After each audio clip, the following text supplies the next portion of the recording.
Киевский режим продолжает свои террористические атаки по мирным россиянам. Ночью с 24 на 25 июля украинские БПЛА ударили по туристической базе в Запорожской области, в результате чего погибли 12 человек, 5 из которых – дети. Ранены 19 человек.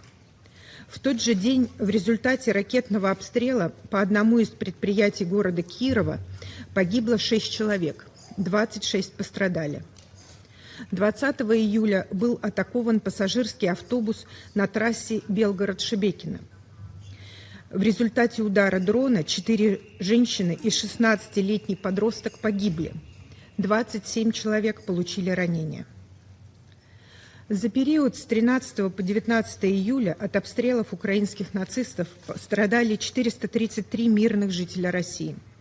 Ранены 364 человека, включая 12 детей. Погибли 69 человек, в том числе 2 ребенка.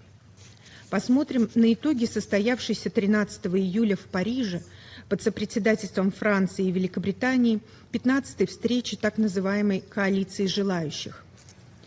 Участники этой сходки заявили о намерении продолжать поставки вооружений Киеву, усиливать давление на Россию и оказывать Украине поддержку.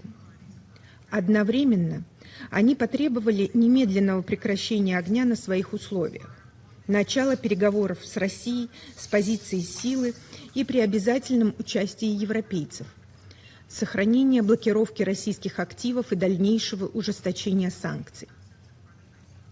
Было также подтверждено намерение после прекращения огня снабдить киевский режим гарантиями безопасности, которые участники встречи попытались представить как исключительно оборонительные. Однако содержание итогового документа разоблачает эту словесную маскировку.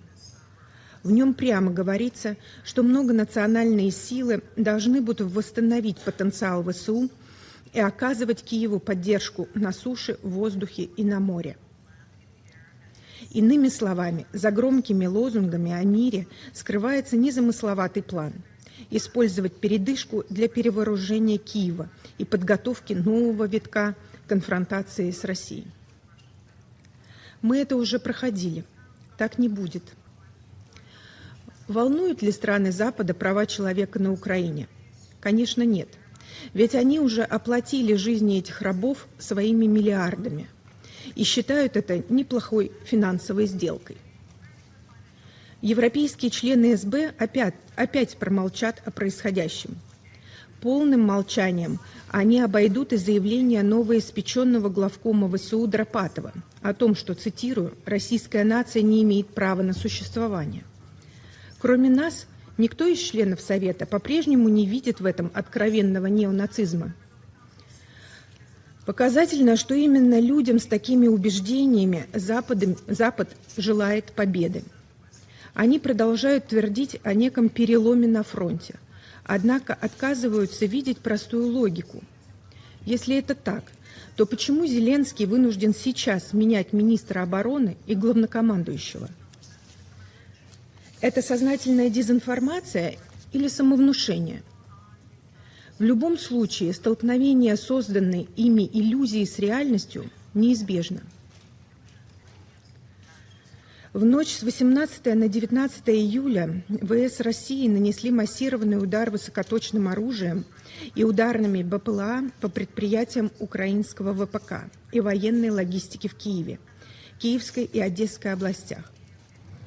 В Киеве поражены предприятия «Радионикс», «Спецоборонмаш», «Меридиан» и «Оклайн», задействованные в производстве компонентов ракет «Фламинго», FP-7, FP-9 и «Нептун-МД», ремонте авиационных систем, а также изготовлении и хранении беспилотников.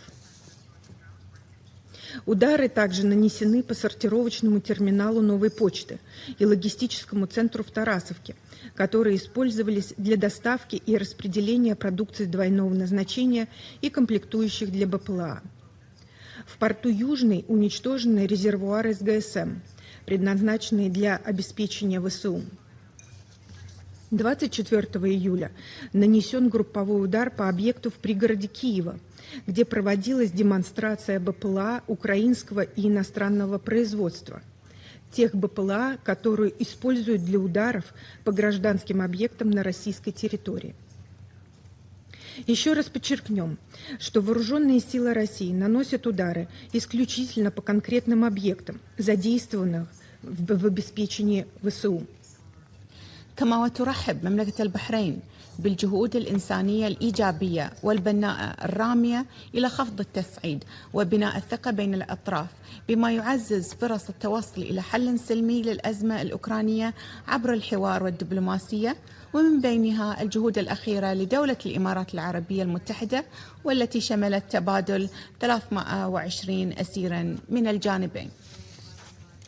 السيد الرئيس، إن التوسع في استخدام الصواريخ البالستية والطائرات المسيرة في النزاعات المسلحة يسهم في مضاعفة حجم الدمار والخسائر البشرية، ويزيد من تعقيد الجهود الرامية إلى تحقيق السلام. وفي هذا الإطار تجدد مملكة البحرين تحذيرها من المخاطر المتزايدة الناجمة عن الاستخدام المتنامي للصواريخ البالستية والطائرات المسيرة في النزاعات، ولا سيما في الوقت الذي تتعرض فيه مملكة البحرين والدول الإقليمية لهجمات آثمة بالصواريخ البالستية والطائرات المسيرة العدائية من إيران في انتهاك صارخ للقانون الدولي. 第三，长远之计是寻求共同安全。俄罗斯、乌克兰和欧洲各国是搬不走的邻居，实现和睦相处、寻求共同安全是唯一现实选择。中方呼吁相关各方摒弃冷战思维和阵营对抗，践行共同、综合、合作、可持续的安全观，妥善解决彼此合理安全关切，在充分、完整、全面遵循联合国宪章原则基础上，消除危机根源，推动构建均衡、有效、可持续的地区安全架构，实现地区长治久安。Liberia calls for an immediate, durable ceasefire, accompanied by urgent operational de-escalation, including demilitarized maritime safety corridors for commercial energy and green routes, and a renewed commitment to diplomatic talks. Specifically, Mr. President, Liberia urges all parties to, one, agree to an immediate ceasefire and engage in direct high-level peace negotiations. Two, uphold international humanitarian law and UNCLOS Article 87 by guaranteeing the safety of civilian mariners and commercial vessels. Three, preserve unhindered freedom of navigation through established maritime safety zones in the Black Sea. And four, cooperate fully with an impartial international investigation into attacks on civilian shipping. The most recent and one of the gravest incidents occurred on 19th July, when 3 Russian cruise missiles struck the Guinea-Bissau flagged bulk carrier Golden Leo, owned by a Turkish company. The vessel was attacked while carrying Ukrainian grain through a maritime corridor. 10 people were killed, including a Ukrainian maritime pilot, while 8 crew members were rescued. The vessel posed no military threat. Yesterday, the Golden Leo sank off the coast to Odessa. On the same days, Russia attacked another foreign commercial vessel sailing under the flag of Antigua and Barbuda near Odessa, killing 1 crew member and injuring 3 others. Another civilian vessel under the flag of Republic of Marshall Islands was struck in the port of Odessa, leaving 4 crew members injured. Within less than 48 hours, Russia attacked 3 separate foreign merchant vessels operating near Ukrainian ports. Ukraine expresses its deepest condolences to the families and all seafarers and port personnel killed in these attacks. Russian attacks caused injuries among civilian seafarers from Ukraine, Egypt, Syrian Arab Republic, and India. Thus, such attacks have an impact on interests of many members of this organization. These facts are difficult to explain as coincidence or accident. These are deliberate actions.